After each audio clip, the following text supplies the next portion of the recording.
ఉపేక్షించుకునేటువంటి అర్పణ కలిగినటువంటి సమర్పణ కలిగినటువంటి విశ్వాసం అయితే విజయం దావీదులాగా చాటి ఒక దావీదు కనుకనే విజయాన్ని చాటిస్తే, విశ్వాసం దేవుని గురించి విజయాన్ని చాటిస్తే సౌలు దాక్కున్నాడు, బయటకు వచ్చినాడండి. అందరూ తలెత్తుకున్నారు సార్.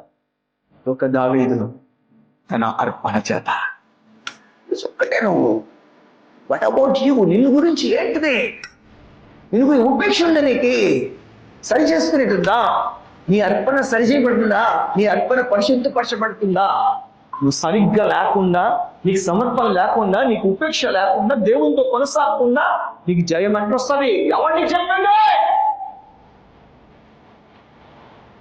సరి చేసుకుంటే, విశ్వాసం దేవునిపై ఉంచితే, ఉపేక్షించుకుంటే, మళ్ళీ దేవునికి నువ్వు చెందితే, నీ అడుగులు ఆయనని వెంటాడితే ఇప్పుడు విజయంలో చేస్తాం.